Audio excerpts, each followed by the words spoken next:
क्या लिखा, distinction between wrongful restraint and wrongful confinement.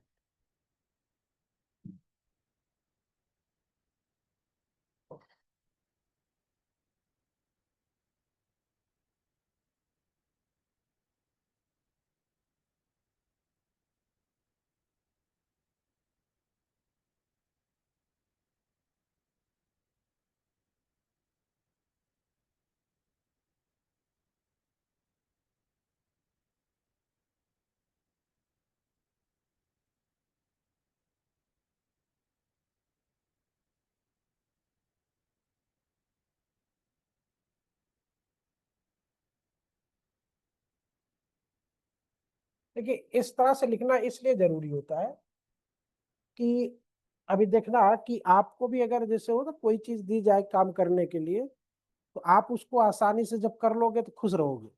कोई भी आदमी हो, तो कोई काम आसानी से हो जाता तो आदमी खुश होता है। तो उसी तरह एग्जामिनर भी हो तो उनके सामने भी 100 कॉपी चेक करने का, 50 कॉपी चेक करने का लक्ष्य होता है। अब वो अगर किसी कॉपी में उलझ गए, अब टेंशन हो गया, देर लग रही है, तो इरिटेट होते हैं। भले वो नंबर कम ना दे, कम नहीं देते, लेकिन उनका जब काम आसान हो जाए तो खुश हो जाते हैं थोड़ा सा उनको भी। तो इस तरह से जो 2 पार्ट्स में लिखा जाता है थोड़ा बेहतर होता है, क्लैरिटी भी रहती है, साफ साफ। जो होता ना कि संदिग्धता जिसको बोलते हो, एम्बिग्युटी जिसको बोलते हो, वो नहीं रहती। तो wrongful restraint is a partial restraint. ठीक है, अब यहाँ पे रिस्ट्रेन कर लो और यहाँ पे कन्फाइनमेंट कर लो। तो wrongful restraint is a partial restraint of the personal liberty of a person. ठीक है,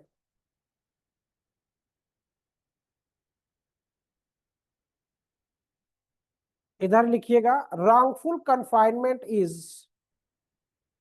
absolute. Wrongful confinement is a absolute or total restraint. Total restraint or obstruction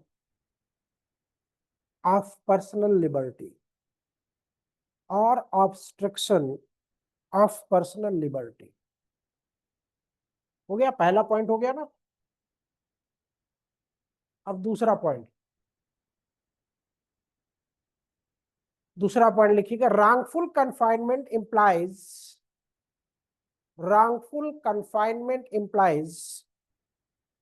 wrongful restraint.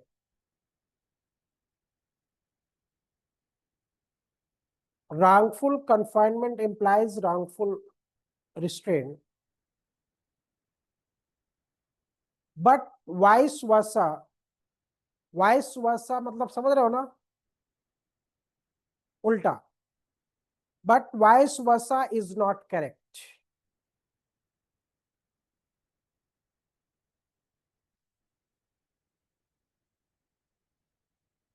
यानी कि चलो अभी इसको समझाते हैं होता क्या है। ऐसे सवाल बहुत आते हैं आजकल, बनने लगे, कथन कारण में भी बनने लगे और ऐसे सिंपली भी बनने लगे। फिर लिखिएगा दूसरी देखिए, wrongful confinement is a form of wrongful restraint. Wrongful confinement is a form of wrongful restraint. तीसरा, third point, in wrongful confinement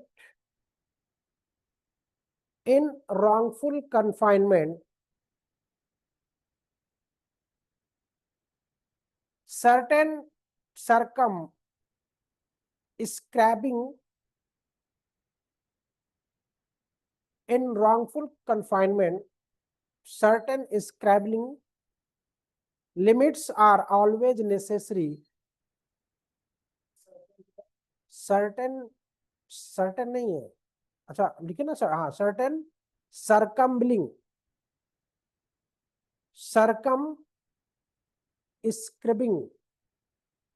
limits are always necessary.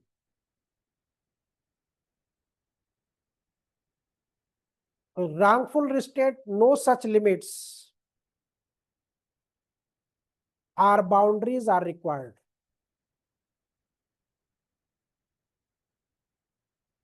Wrongful restraint, no such limits or boundaries are required.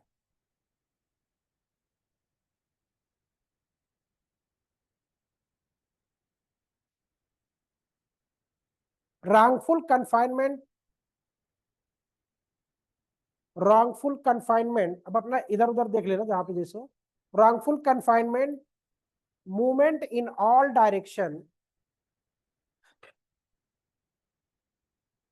movement in all direction is obstructed,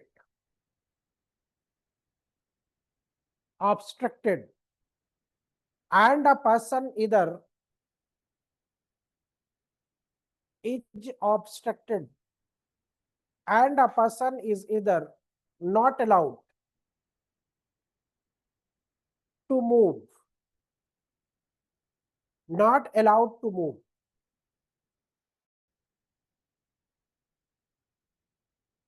or is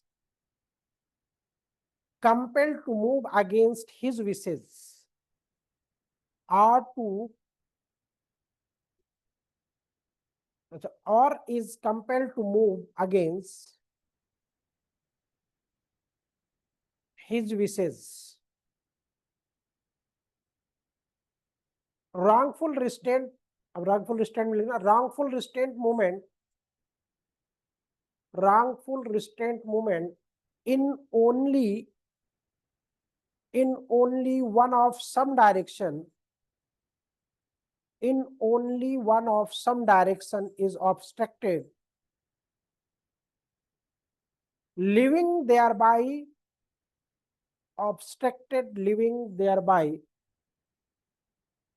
a choice for the victim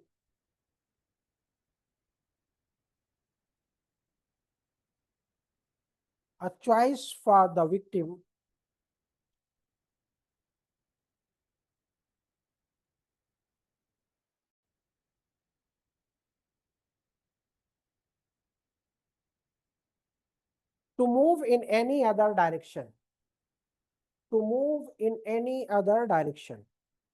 ठीक। अब देखिए यहाँ पे दो तीन बातें ध्यान रखिएगा। ये जो डिस्टिंक्शन आता है, यानी कि जो डिफरेंशिएट करना होता है ना, अगर ये आपके किसी मुख्य सवाल के साथ आया हुआ है, जैसे उन्होंने पूछा कि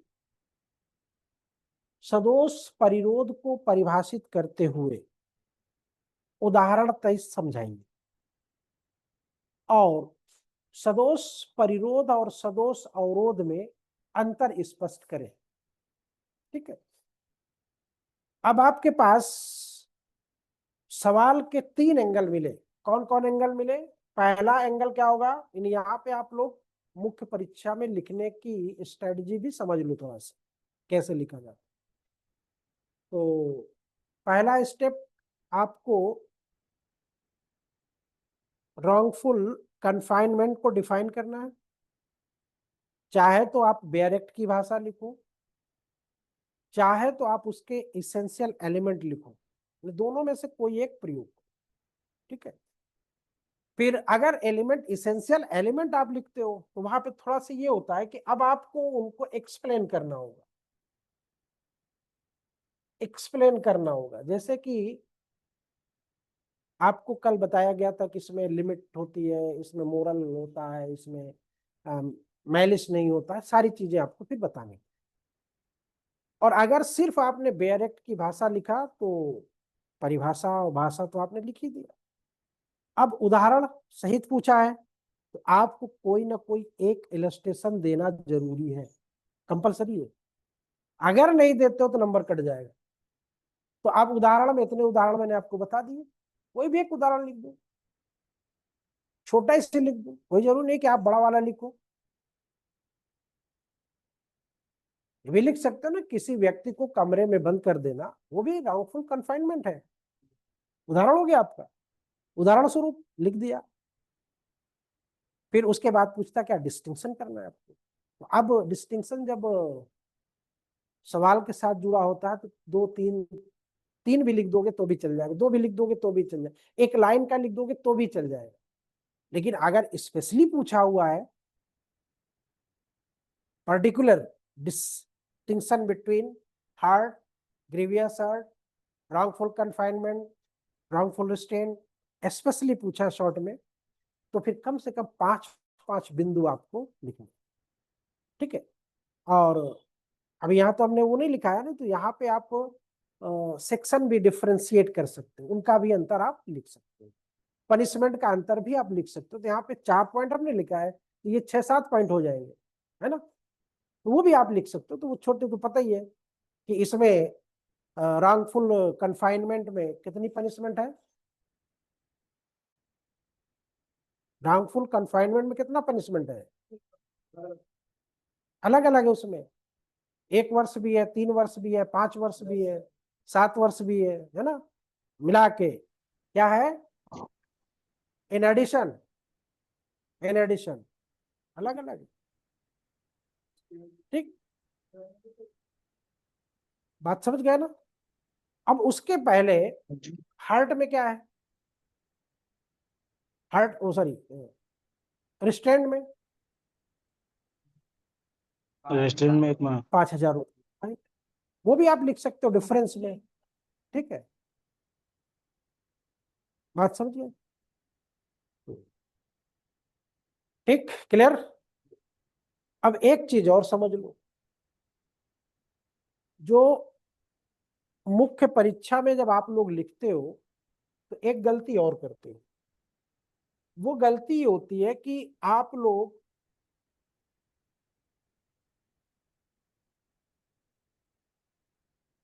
रिपीटेशन बहुत करते हो।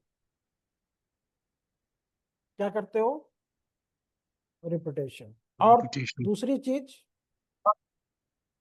इररिलेवेंसी बहुत रखते हो। और चौथी चीज जनरल फॉर्म में लिख देते हो, जनरलाइज कर देते हो। तो ये भी 3 चीजों से आपको बचना होगा, ये भी 3 चीजों से मुख्य परीक्षा में बचना होगा। अगर ये करते हो तो आपके नंबर कभी अच्छे नहीं मिलेंगे। ठीक, तो ये आज से पक्का सही कर लोगे ना। यानी कि शब्दों का बार बार रिपीटेशन नहीं होना चाहिए। जैसे बहुत से लोग होते हैं ना, भारतीय न्याय संहिता के अनुसार, भारतीय न्याय संहिता में, भारतीय न्याय संहिता में, अरे हर पैराग्राफ में वो भारतीय न्याय संहिता लिखते हैं। अरे जब आप भारतीय न्याय संहिता की बात ही कर रहे हो तो बार बार उसमें भारतीय न्याय संहिता कहने की जरूरत क्या है, एक बार हो गया ना भारतीय न्याय संहिता के अनुसार, अब उसमें बातें लिखते चले जाओ। तो ये भी एक नया ट्रेंड है, आप लोगों को नहीं पता होगा, किसी को नहीं पता रहता है अमूमन, वो कहीं भी पढ़ के आ जाए उसको नहीं पता रहता है। ये सब बातें जो होती है ना, ये जब बच्चे को किसी अच्छे संस्थान में जब वो जाता तब उसको पता चलता। ऐसे आम यहाँ इलाहाबाद में तो किसी बच्चे को नहीं पता कि ये भी एक स्ट्रेटजी होती है। क्यों इलाहाबाद का बच्चा मुख्य परीक्षा में बाहर रहता है, दिल्ली का बच्चा सिविल सर्विसेज में भी, ये यही नहीं हर जगह ही अप्लाई होता है। किसी भी मुख्य परीक्षा के एग्जाम में आप ये फार्मूला अगर अपना लिए, यानी कि repetition no, irrelevancy no, general form no. अब ये जनरल फॉर्म क्यों हो जाता है, जनरल फॉर्म ऐसे हो जाता है कि जैसे मान लो आपकी हाई स्कूल की मार्कशीट है, अब जितनी जगह आप लगाओगे वही तो जाएगी, बदल तो नहीं जाएगी ना, वही जाएगी ना, बदल तो नहीं जाएगी ना। तो अब जिस चीज को आप मार्केट से पढ़ते हो, अब देखना ध्यान दें, क्योंकि इसमें से ज्यादा जो आपने डिफरेंस अभी लिखा है, ये मेरा पूरा चैलेंज रहता है, जितना भी डिफरेंस आपने लिखा है पूरे इलाहाबाद के छात्रों को, इलाहा के छात्रों को बैठाइए और बताइए सर ये डिफरेंस कितने लोगों का है, नहीं मिलेगा, सबका वो मैगजीन वाला मिलेगा। अब जब सबका मैगजीन वाला मिलेगा, आप 4-6-10 लोगों का अलग मिलेगा, तो आप जनरल फॉर्म से बाहर हुए कि नहीं हुए, आप जनरल फॉर्म से बाहर हुए कि नहीं हुए। अब आपको ये कहना कि सर आप भी सेक्शन लिखवा दिए, तो क्योंकि वहां पे वो सेक्शन का भी डिफरेंस बताया उसने, उसने पनिशमेंट का भी डिफरेंस बताया, ठीक है, उसने और भी 2-4 डिफरेंस बता के वो अट्रैक्टिव बनाया होगा। तो अब जब हम लोग पूरा सब पीछे पढ़ चुके हैं, तो अब हमें अट्रैक्टिव बनाने की जरूरत नहीं, हमें तो सीधी भाषा में जो लिखना है वो लिख देना है, जो है उसका अंतर जो है वो लिख देना है। बात समझ गए कि नहीं समझ गए? तो जनरल फॉर्म से अब जैसे मैक्सिमम बच्चे इसमें सब जितने बैठे हो, सब जितने बैठे हो सबकी मैं गारंटी लेता हूं, सबके पास लूसेंट किताब होगी, और जो आगे बढ़ चुके हैं उनके पास सबके पास घटना चक्र होगी। तो भाई वो प्री है, तो प्री में तो कोई इशू नहीं होता ऐसा। इंग्लिश वालों के पास ज्यादातर लोगों के पास किसकी बुक है? इंग्लिश वालों के पास ज्यादातर, हिंदी वालों के पास ज्यादातर वो कौन फटा टायर आता है क्या, फटा टायर क्या बोलते हैं, फाइटर वाइटर क्या, हिंदी वालों के पास उसका रहता है। तो अब आप खुद ही जाके अपने आप को कॉमन उसमें डाल रहे हो ना, भाई मार्केट जा रहा हूँ मैगजीन लेके चले आ रहा हूँ, अरे ये बहुत अच्छा लिखा है, बड़ी सिंपल भाषा में। तो आपको सिंपल भाषा नहीं देखनी है, आपको अपनी क्वालिटी देखनी है, आपको अपना मयार देखना है। मयार मतलब समझ रहे हो, क्वालिटी मतलब समझ रहे हो, हम किस लेवल के हैं। अब आपको कक्षा 10, 12, 14 ग्रेजुएशन वाले नहीं हो, आप लॉ ग्रेजुएट हो, आपको विधिक भाषा का इस्तेमाल करना चाहिए। इसी तरह जब कभी बात करो ना, तो अगर वो केमिस्ट्री का प्रोफेसर है तो वो केमिस्ट्री के वर्ड जरूर बीच में लगा देगा, है ना, और जो ला का है तो उसको ला की भाषा बोलना चाहिए। तो अपनी प्रैक्टिकल जीवन में भी डाल, जो शायर होते हैं वो शायराना अंदाज में बात करते हैं, सबका अपना अपना ट्रेंड होता है ना। तो जो प्योरली इंग्लिश वाला होता है वो हिंदी में नहीं बात कर सकता, वो इंग्लिश में ही बात करेगा। जो हिंदी वाला होता है वो इंग्लिश में नहीं बात कर सकता, कोशिश करेगा लेकिन कर नहीं पाएगा।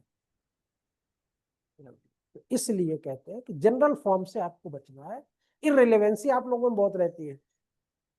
इररिलेवेंसी ये रहती है कि जैसे हमने कहा कि उदाहरण सहित लिखिए, तो आपने उदाहरणों में गैप कर दिया। क्यों गैप कर दिया? क्योंकि बेयर एक्ट में कितने उदाहरण है, इसमें कितने दृष्टांत हैं, रॉन्गफुल कन्फाइनमेंट में 2 है। तो अब वो 2 में अगर पता चला कि नहीं याद है, तब 2 में अगर नहीं याद है तो क्या करोगे, कि आपने उस तरह से पढ़ा ही नहीं। तो ये हो गया, ठीक है जी। हाँ बोलो।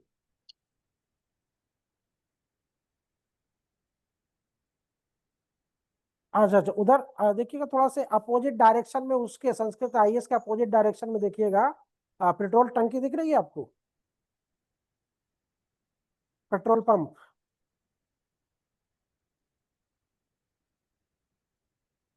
हाँ, वो इस चौराहा जो वो महाराणा प्रताप की मूर्ति बनी है ना, बस उसी के बगल में देखिए पेट्रोल पंप होगा,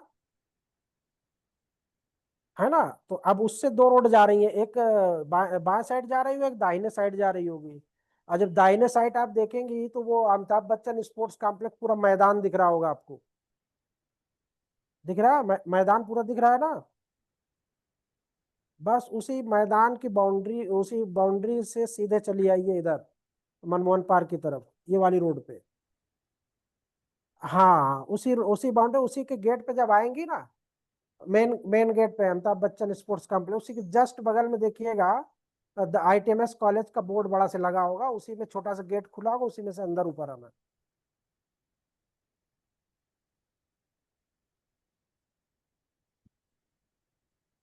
ठीक। अब हिंदी में लिख लीजिए इसको, इसका अंतर अब हिंदी में लिख लीजिए। 2 दिन कहाँ गायब थे? आ- सही खराब हुई थी कि लग तो नहीं रहा चेहरे से तुम्हारी तबीयत खराब हुई थी? क्या हो गया था? बुखार? जवानी में खांसी? है?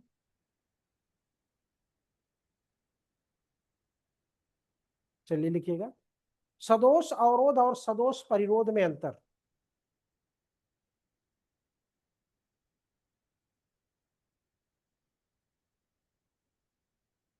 सदोष अवरोध किसी व्यक्ति की व्यक्तिगत स्वतंत्रता का, पहला पॉइंट है, सदोष अवरोध किसी व्यक्ति की व्यक्तिगत स्वतंत्रता का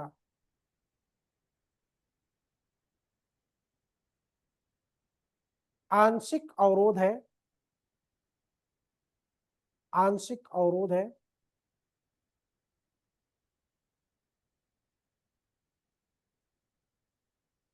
जबकि सदोष परिरोध में, जबकि सदोष परिरोध में स्वतंत्रता पूर्णता प्रतिबंधित हो जाती है, स्वतंत्रता पूर्णता प्रतिबंधित हो जाती है।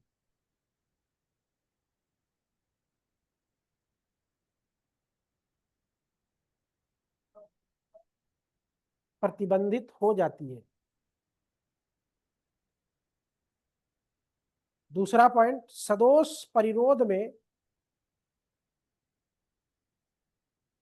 सदोष परिरोध में सदोष अवरोध निहित है,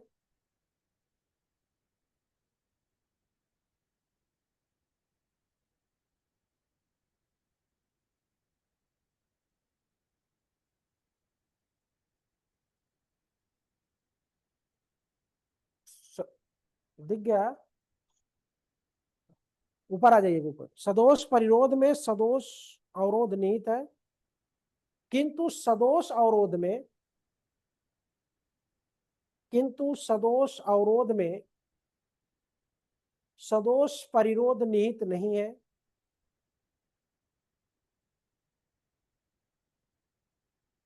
इनको जाके प्रतीक्षा, जरा ऑफिस में बैठा दो उनको, थोड़ी देर बाद।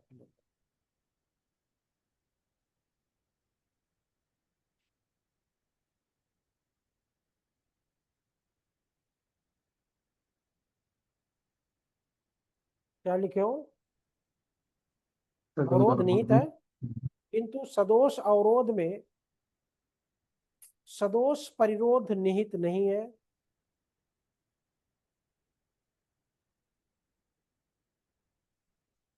सदोष परिरोध सदोष अवरोध का एक प्रकार है, सदोष परिरोध सदोष अवरोध का एक प्रकार है।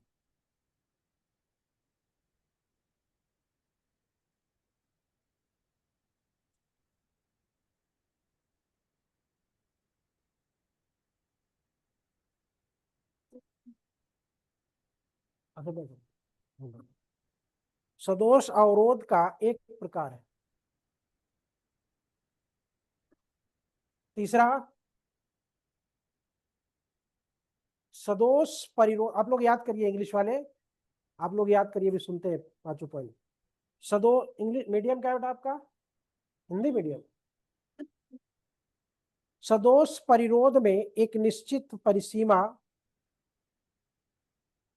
तीसरा पॉइंट है, सदोष परिरोध में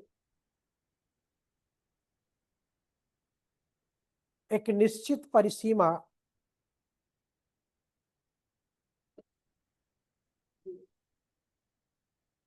पैर के नीचे, सदोष परिरोध में एक निश्चित परिसीमा सदैव आवश्यक होती है,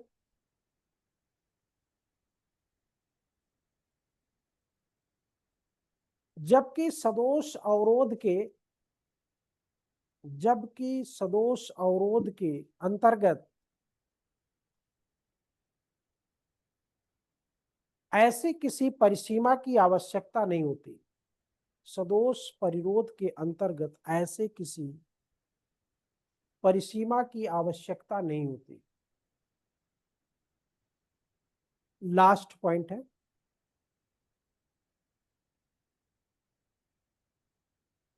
सदोष परिरोध में सभी दिशा में जाना अबाधित रहता है। सदोष परिरोध में सभी दिशा में जाना बाधित रहता है। और परिरुद्ध व्यक्ति को या तो जाने की इजाजत नहीं रहती,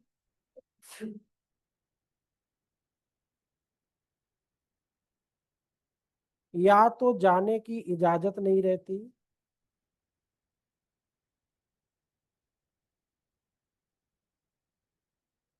या उसकी इच्छा के विरुद्ध,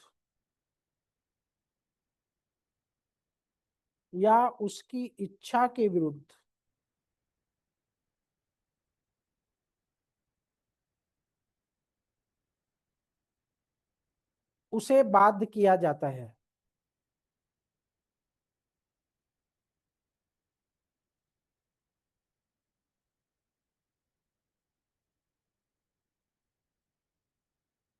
सदोष अवरोध में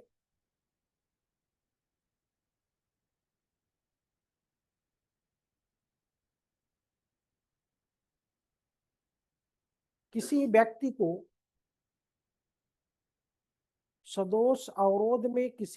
को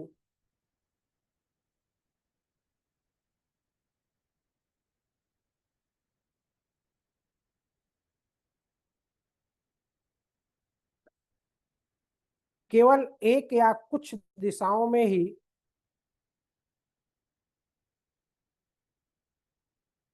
जाने से रोक दिया जाता है।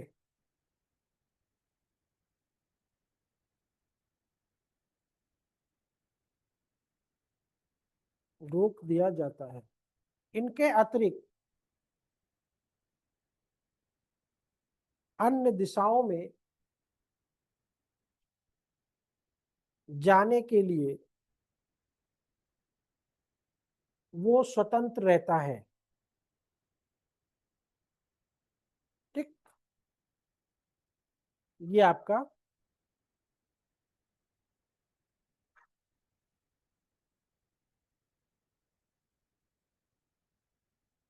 हो गया। ठीक है, अब इसके बाद आपका आता है फोर्स और क्रिमिनल फोर्स, बल और आपराधिक बल।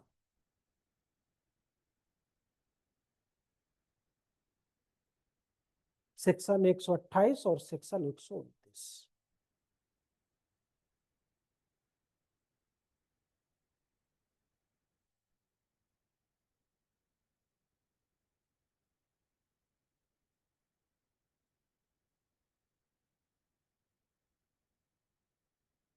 बल तो आप लोगों ने फिजिक्स में पढ़ा होगा ना?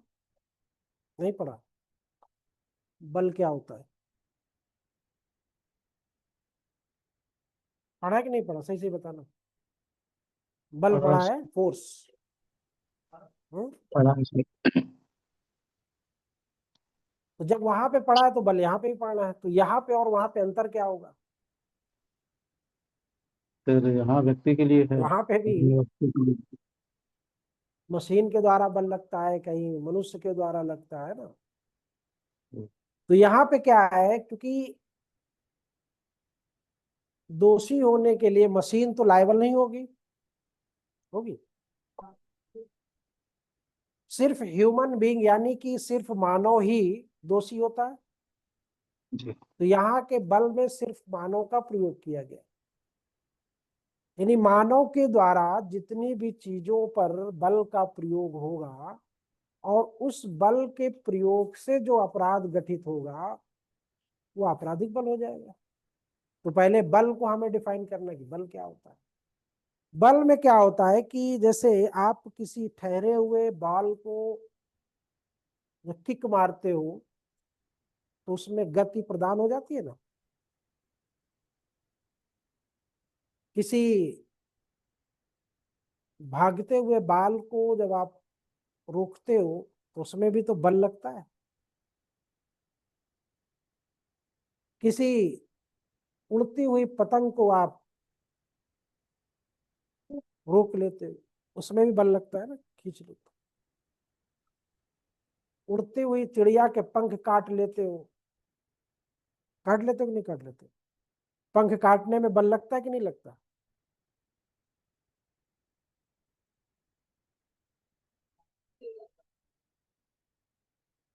तो यानी यहां कहने का मतलब है बल का, शांत रहो मिस्टर धर्म प्रकाश, बल फिजिक्स ज्यादा पढ़े हो गया? तो लगता है फिजिक्स ज्यादा पढ़ा। तीन बातें हैं इसमें, तीन। जहां कहीं पर भी आपका फोर्स इनफोर्स होगा, जहां कहीं भी आपका बल प्रवर्तन में आएगा, कहीं पे भी, एनीवेयर, बॉटल पे, बुक पे, मोबाइल पे, कहीं पर भी, तीन बातें होंगी उसमें। पहली बात ये होगी कि उस बल के लगने से वो चीज या तो मोशन में आ गई, गति में आ गई, या तो जिस गति में है उस गति में आपका बल लगने से परिवर्तन हो सकता है। अब परिवर्तन में ये हो सकता है कि वो तेज भी हो सकती है और स्लो भी हो सकती है। जैसे कभी कभी बचपन में देखा होगा, आपका भाई साइकिल लेके भाग रहा है, आप पीछे से पकड़ क्या करते हो? खींच लेते हो, मुझे बैठा। और कभी गुस्से में होता है तो जब वो बैठता है सीखता है तो आप तेजी से ठेल देते हो कि जा, गिर पड़, है ना? तो गति भी हो सकती है, गति में परिवर्तन भी हो सकता है। तो परिवर्तन पॉजिटिव भी हो सकता है, निगेटिव भी हो सकता है। और फिर तीसरी बात है कि जब गति होगी तो गतिहीनता भी होगी। क्या कोई चीज हमेशा बराबर चलती रहती है? उसको, उसमें जैसे जैसे बल कम ज्यादा किया जाएगा उस हिसाब से वो आगे पीछे होती रहेगी। जैसे मुंह में सुबह सुबह ब्रश किए हो, ब्रश किए होगे ना सुबह सुबह, तो अब उसमें जितना तेजी से, जितना तेज लगाए होगे, कुछ लोगों की आदत होती है बड़ी तेज करते हैं, जल्दी में रहते हैं, है ना, हो जाता है। और कुछ बड़े आराम आराम से, तो गतिहीनता होगी ना। तो ये डिपेंड करता है आपके बल लगा। तो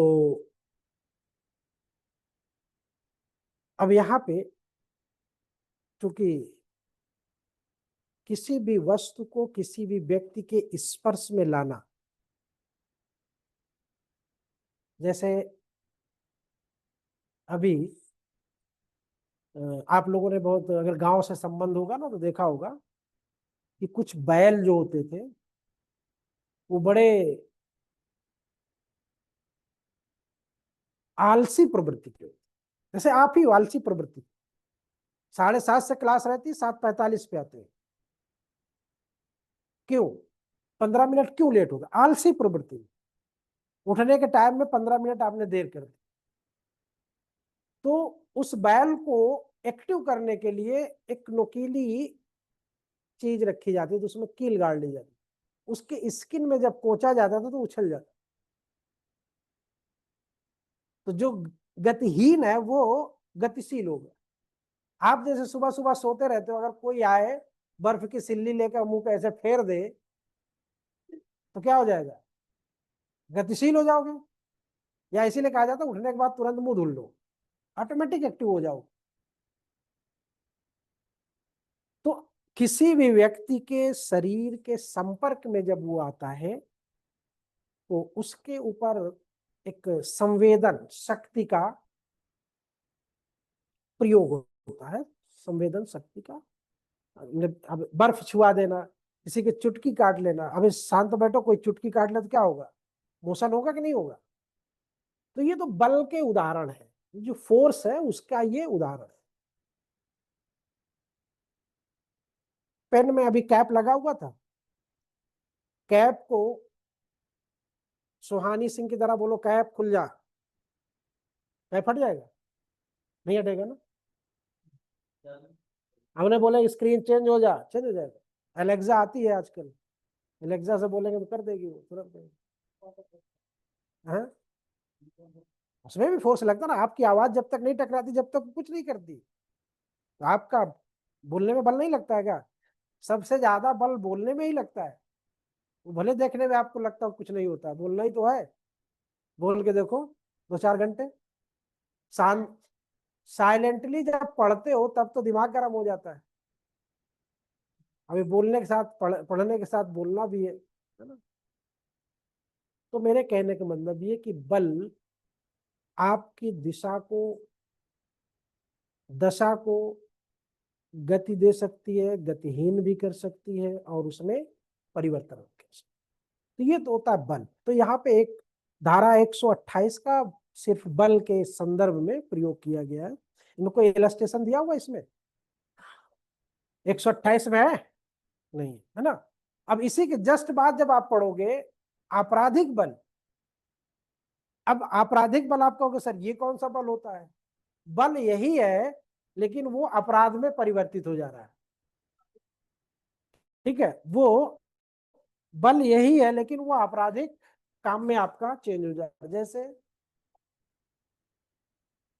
अभी मान लो हम लोग नौका वाहन करने गए, चलते सब लोग नाव पे टहलाते, नाव पे हम लोग बैठ गए, नाविक ने कहा कि सर रुकिए हम पान लेके आते हैं। जैसे ड्राइवर वाइवर ने बोला सर रुकिए थोड़ा पान खा ले। नाविक ने अपनी नाव को रस्सी में बांध दिया, खूंट से रस्सी में बांध दिया कि नाव मतलब धारा में बह जाए तो ये लोग क्या करेंगे, चला तो पाते नहीं, सब बह जाएंगे। उन्हें रस्सी में बांध दिया, नाव ठहरी हुई है। एक व्यक्ति आता है, वो क्या करता है, वो रस्सी की गांठ को खोल देता है। अब आप लोग चिल्लाने लगते हो बचाओ बचाओ बचाओ, ये खोल दिया, तो चलने लगे। अभी नाविक आया नहीं, वो चल दिया।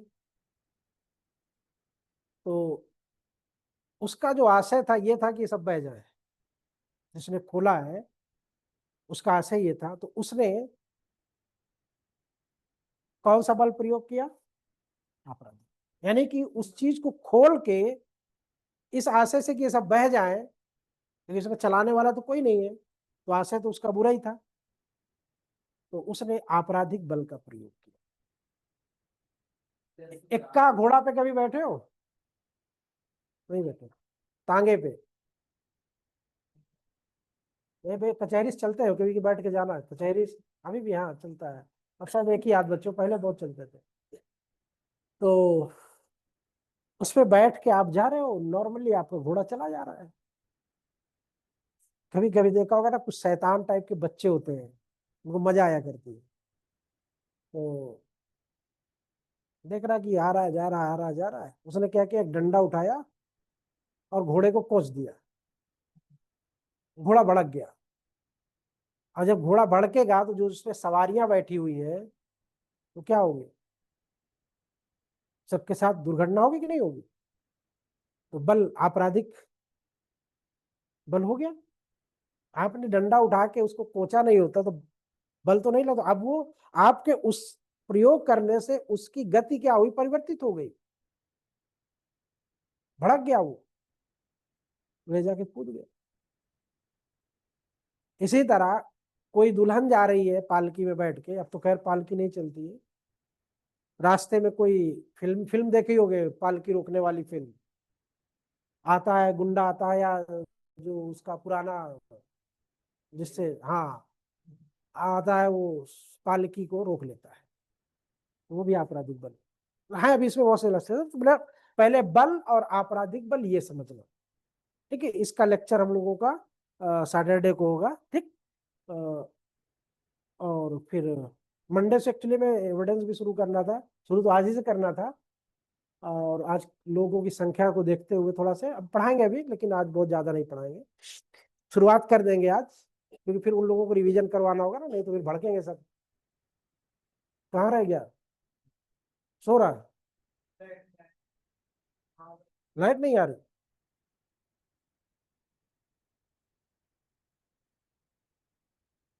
चलिए ठीक है, कोई बात नहीं, इसको यहीं तक रखिएगा। दोबारा ज्वाइन कर लीजिएगा आप लोग।